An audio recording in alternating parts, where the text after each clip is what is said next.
London के अखबारों से खबरें आ रही थीं कि शाही दौरे के लिए कैसी कैसी तैयारियां हो रही हैं। रानी एलिज़ाबेथ का दर्जी परेशान था। हिंदुस्तान, पाकिस्तान और नेपाल के दौरे पर रानी कब क्या पहनेंगी, उनका सेक्रेटरी मतलब सचिव अंडरलाइन करेंगे, और उनका सेक्रेटरी और शायद जासूस भी उनके पहले ही इस महाद्वीप का तूफ़ानी दौरा करने वाला था। आखिर कोई मजाक तो था नहीं। ज़माना चूँकि नया था, फौज फाटे के साथ निकालने के दिन बीत चुके थे। फौज फाटे अंडरलाइन करेंगे बच्चों। फौज फाटे सेना तथा अन्य शाही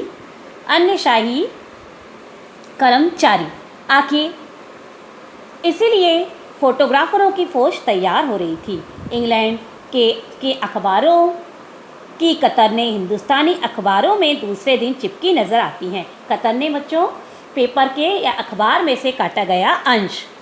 इंग्लैंड के अखबारों की कतरने हिंदुस्तानी अखबारों में दूसरे दिन चिपकी नज़र आती थी कि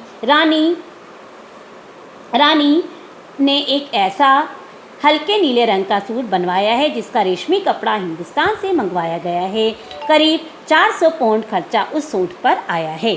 रानी एलिज़ाबेथ की जन्मपत्री भी छपी। प्रिंस फिलिप के कारनामे छपे, और तो और उनके नौकरों, बावर्चियों, खाननामों, अंगरक्षकों। खाननामों अंडरलाइन करेंगे बच्चों। खाननामों यहाँ पे है जिसका अर्थ है उनके नौकर चाकर या उनकी खातिरदारी करने वाले लोग। अंगरक्षकों की पूरी जीवनियाँ देखने में आईं। शाही महल में रहने और पलने वाले कुत्तों तक की तस्वीरें अखबारों में छप गईं। बड़ी धूम थी, बड़ा शोर शराबा था। शंख इंग्लैंड में बज रहा था, गूंज हिंदुस्तान में आ रही थी। इन खबरों से हिंदुस्तान में सनसनी फैल रही थी। राजधानी में तहलका मचा हुआ था। बच्चों, तहलका मतलब खलबली मचना अंडरलाइन करेंगे।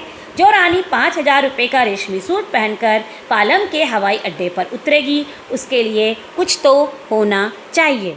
कुछ क्या, बहुत कुछ होना चाहिए। जिसके बावर्ची पहले महायुद्ध में जान हथेली पर लेकर लड़ चुके हैं, उनकी शान शौकत के क्या कहने।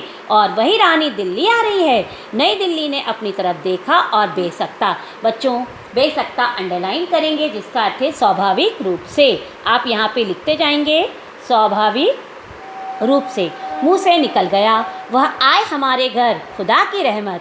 कभी हम उनको, कभी अपने घर को देखते हैं। ये शायरी बहुत फेमस है बच्चों, आप लोग ने सुनी होगी।